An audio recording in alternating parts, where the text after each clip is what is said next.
Good morning friends, টিঙ্কিস প্রজেক্টে তোমাদেরকে স্বাগত জানাই। আজ আমরা যাচ্ছি পানাগড়ের ক্ষেত্রপাল মন্দির। আমরা এখানে পরিবারের সবাই রয়েছি। আমার বর গাড়ি চালাচ্ছে, ওখানে আমার বাবা আর বেটু বসে আছে, এখানে মা বাবা আর আমি বসে আছি। তাই এটাই তো গরমের ছুটি, কোথাও না ঘুরতে না গেলে কেমন একটা লাগে, বাচ্চারও কেমন লাগবে। তাই ভাবলাম মন্দিরটাই ঘুরে আসা যাক। তাই সকাল সকাল আজকে সোমবার চান টান করে বেরিয়েই পড়লাম বাবার মন্দিরের উদ্দেশ্যে। তো চলো আমরা যাই, আর ওখানে কি হবে না হবে, কতটা কি ভিডিও করতে পারবো, কিছুটা হলেও তোমাদের সাথে শেয়ার করব। তবে বাবার মন্দির সম্বন্ধে তোমরা জানতে গেলে গুগল থেকে তোমরা জেনে নিতেই পারো। এত ডিটেলসে আমি বলছি না এখানে, শুধু জাস্ট আমরা যাচ্ছি সেটাই তোমাদের সাথে শেয়ার করছি। এটা হচ্ছে রাস্তাটা, আর দেখো কি সুন্দর মেঘগুলো যেন পেঁজা তুলোর মতন আছে। আর আমরা দেখতে দেখতে বাবার মন্দিরের সামনে চলেই এসেছি। এটা বাবার মন্দিরের সামনের গেট। কি সুন্দর লাগছে না পরিবেশটা। বেশি পরিবেশটা ক্যামেরায় ক্যাপচার করিনি, কেননা এটা আর্মি ক্যাম্পের ভেতরে, তাই কিছু তো রেস্ট্রিকশন থাকে, তাই পুরোটা ভিডিও করিনি। দেখো দূরে দাঁড়িয়ে আছে মা বাবা, আর এবারে আমরা ভেতরে প্রবেশ করব। গাড়িটা এখানেই পার্ক করার জায়গা আছে, তাই পার্ক করিয়ে দিলাম। এবারে আমরা ভেতরে যাচ্ছি। শুধু ঘণ্টা বাবার মন্দির নামেই এখানে কিন্তু বিখ্যাত। ঘণ্টা বাবার মন্দির বললেই সবাই বুঝে যাবেন ক্ষেত্রপাল বাবার মন্দির। তো আমরা আস্তে আস্তে চলে যাচ্ছি, আর বেটু তো কোন ঘন্টা বাজাবে আর কোন ঘন্টা বাজাবে না সেটা ভাবতে ভাবতেই ও অস্থির। এদিকে যাচ্ছে ওদিকে যাচ্ছে এবং ছুটে বেড়াচ্ছে। আর এখানে মানতই হচ্ছে ঘন্টা, কোনো কিছু মানত করলেই এখানে ঘন্টা বাঁধতে হবে। কি সুন্দর না পরিবেশটা, খুব ভালো লাগছে, শান্তশিষ্ট এলাকা। সেই এসেছিলাম 10 বছর আগে, বিয়ের আগে বাবার মন্দিরে প্রার্থনা করতে। আমাদের মনোবাঞ্ছা পূর্ণ হয়েছে, তাই 10 বছর পর পুজো দিতে এসেছি বাবার মন্দিরে। আর পরিবেশটা দেখো কি সুন্দর লাগছে। এখানে একটা পুকুর রয়েছে ছোট্ট পাড়া, তাও বেশ ভালো লাগছে। বাবার মন্দিরের সামনেই দোকান, সেই দোকান থেকেই আমরা পুজোর সব সামগ্রী কিনে নিলাম।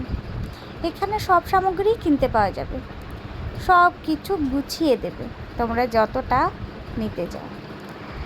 তো আমরাও নিয়ে নিয়েছি একদম রেকাবি ভর্তি করে ফল প্রসাদ সব কিছু, 5 রকমের ফল, বেলপাতা, যা যা লাগে সব কিছু নিয়ে নিয়েছি। তো চলো এবারে যাওয়া যাক আস্তে আস্তে বাবার মন্দিরের দিকে। এটা পুরোটাই কিন্তু বাবার মন্দিরের ভেতরেই, অনেক বড় এলাকা, তাই কিছুটা তো তোমাদের সাথে শেয়ার করলাম। আর দেখতে পাচ্ছ তো চারিদিকে ঘন্টায় ঘন্টায় ঢাকা পড়ে গেছে। আর সত্যি কি ভালো লাগছে, দূর থেকে যখন ঘন্টার ধ্বনি শোনা যাচ্ছে, সত্যিই খুব ভালো লাগছে। আর কোন ঘন্টা বাজাবো আর কোন ঘন্টা বাজাবো না, সত্যিই খুব আশ্চর্য ব্যাপার। আর ভেতরে বাবার মন্দিরের ভেতরে ভিডিওর অ্যালাউ নেই। আমাদের তো পুজো দেওয়া সম্পূর্ণ হয়ে গেল, আর বাবার মন্দিরের সামনেই একটা এত বড় পুকুর, আর সেই পুকুরে কত মাছ। বেটু তো মাছগুলো দেখে একদম পাগল, ও তো ভাবছে যে আমি এখান থেকে মাছ নেব, কিন্তু সেভাবে তো নেওয়া যায় না। আর বাবার মন্দিরের বাইরে আমরা একটু আরতি করে নিলাম। খুবই ভালো লাগছে জায়গাটাতে, কত মানুষের ভিড়, সেই রকম ভিড় নয়, তাও আর কি ভিড় আছে, বেশ ভালোই ভিড় আছে। আর খুব ভালো লাগলো 10 বছর পর বাবার মন্দিরে এসে, সত্যি মনটা একদম জুড়িয়ে গেল যাকে বলে। আর এই যে আমাদের তো সব হয়ে গেল পুজো দেওয়া, আমরা এবারে যাচ্ছি গাড়ি যেখানে পার্ক করা আছে সেখানে। আর প্রচণ্ড রোদ, এত রোদ যে রাস্তায় পা দেওয়াই যাচ্ছে না, তাই আমরা ঘাসে দিয়ে যাচ্ছি। আর দেখো এত পাগুলো মনে হচ্ছে চিটিয়ে যাবে, এত গরম। আর এত সুন্দর পরিবেশটা না, মনে হচ্ছে যে এখন যাব না, একটু পর যাব, কিন্তু যা রোদ বেড়েছে তাতে মনে হচ্ছে বাড়ি যাওয়াই ভালো। হ্যাঁ, তবে বাবার মন্দিরে কিন্তু ভীষণই ঠান্ডা, ওখানে যদি থাকতে পারতাম তাহলে তো বিকালেই যেতাম। কিন্তু এতক্ষণ তো থাকার এলাও নেই, তাই ভাবলাম চলেই যাই বাড়ি, যখন পুজো দেওয়া হয়ে গেছে।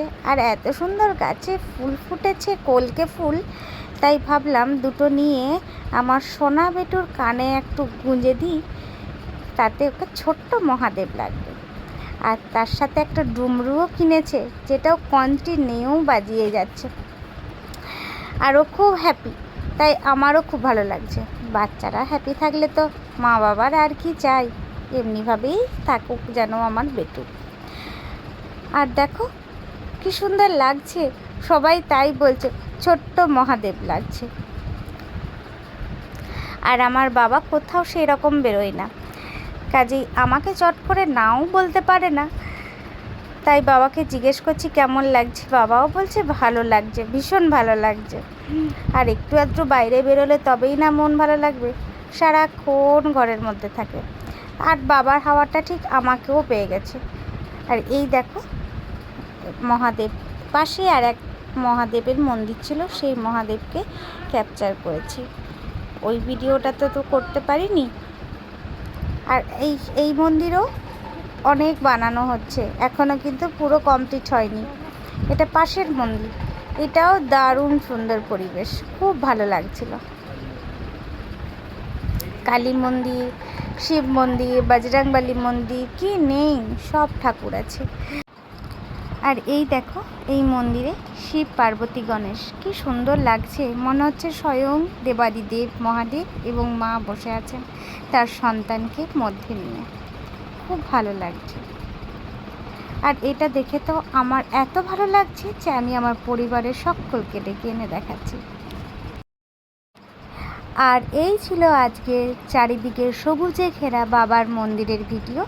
তবে কেমন লাগলো অবশ্যই কমেন্ট করে জানিও।